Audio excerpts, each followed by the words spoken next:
course, war is horrible, so why did the Palestinians initiate this war with their vicious attack on Israelis on October 7th? Well, they didn't. They didn't. This war has been going on for 75 years. Israel initiated it in 1948 by ethnically cleansing 750,000 people. We must expel Arabs. We must expel Arabs and take their places. We must expel Arabs and take their places, and if we have to use force, not to dispossess the Arabs of the Negev and Transjordan, but to guarantee our own right to settle in those places, then we have force at our disposal. David Ben-Gurion, the first Prime Minister of Israel, said that in 1937, and that's what they proceeded to do. The people in Gaza, this is what you need to understand. The people in Gaza, over 80% of them are refugees. Many of them are from a place called Majdal Asqalon in what is now southern Israel, in a city called Ashkelon. And they were dragged from their homes and driven from their homes, placed in prison camps, barbed wire prison camps, and then dumped in trucks in 1950 into the Gaza Strip, where they would be permanently warehoused. And then Israel proceeded to move Arab, Jewish refugees and Russians into Ashkelon to prevent them from ever coming back, and pass laws to prevent Arabs, Palestinians from being able to return to their homes. 750,000 were ethnically cleansed.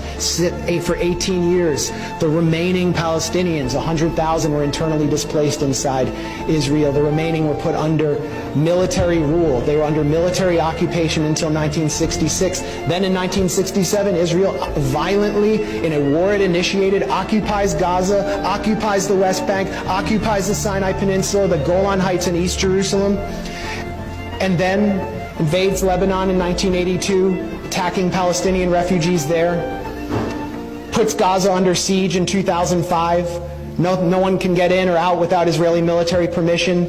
We must kill and kill all day, every day. That's according to Arnon Sofer, an Israeli government consultant who helped devise the siege of Gaza.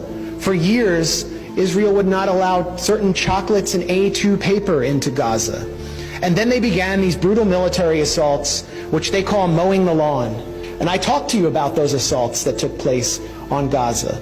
So this didn't come out of a vacuum.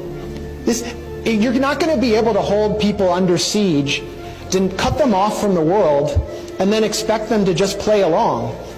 That doesn't mean that I celebrate what happened on October 7th. It should have never had to happen. The reason it happened is because of the Israel lobby here, the genocide Democrats and the genocide Republicans who deny the Palestinians any right to have rights. And it's the right to have rights that defines you as a citizen. They're citizens of nothing. And now we see what Israel really thinks of them, really thinks of their children. Gaza has become a graveyard for children, according to UN Secretary General Antonio Guterres. So this didn't start on October 7th, and it's not going to end when there's a ceasefire.